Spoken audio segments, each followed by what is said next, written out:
Correction. Rule number 29.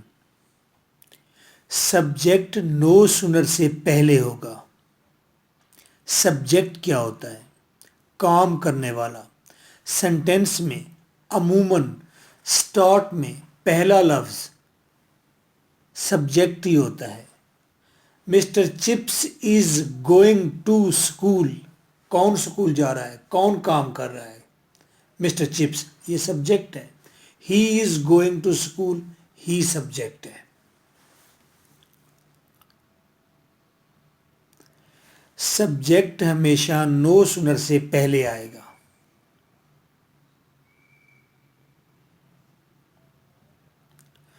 आइए sentence देखिए।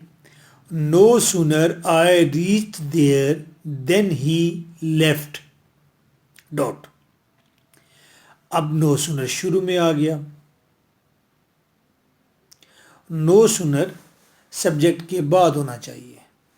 आसान तरीका तो ये है, आप आए सब्जेक्ट है, आए पहुंच रहा है किसी जगह पर, आए को शुरू में लिखिए, नो सुनर आगे लिखिए, काम हो गया, 2 मार्क्स मिल जाएंगे। I no sooner reach there then he left dot. अच्छा, अगर नो सुनर जिद हो एग्जामिनर की या आपकी कि नहीं मेरा सेंटेंस खूबसूरत ही ऐसे बनता है कि मैंने नो सुनर शुरू में ही लगाना है, अगर नो सुनर शुरू में लगाना मकसूद हो तो नो सुनर और सब्जेक्ट के दरमियान में कोई हेल्पिंग वर्ब आना चाहिए। अगर ऐसा है तो फिर यूं बनेगा। पहले दोबारा सेंटेंस देखिए।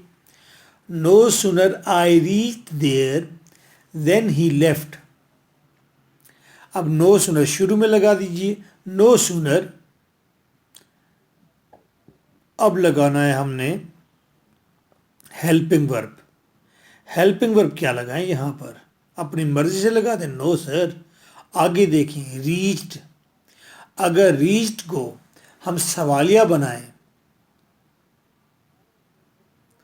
अगर रीच्ड वाले सेंटेंस को इंटरोगेटिव बनाएं तो फिर आएगा डिड आई रीच, तो इसका हेल्पिंग वर्ब डिड बनता है। डू, डिड, डज ये भी हेल्पिंग वर्ब होते हैं। शुरू में मैंने नहीं बताया ताकि आप कंफ्यूज ना हो जाएं। तो no sooner did I capital, reached नहीं reach there then he left. This is a correct sentence. आप पहला ऑप्शन लेंगे, कोशिश करेंगे।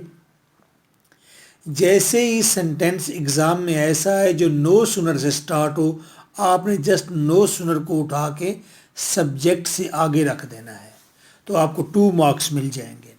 Now I am giving you a sentence, you have to correct it. देखते हैं कौन करेक्ट कर पाता है। बिट ट्विस्ट है इसके अंदर भी।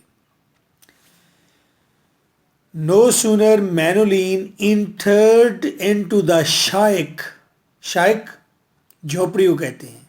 जैसे ही लड़का मैनुलिन शाइक के अंदर झोपड़ी में दाखिल हुआ, the old man eight yellow rice. Old man ने पीले चावल खाना शुरू कर दिए या पीले चावल खाए। करेक्टेड।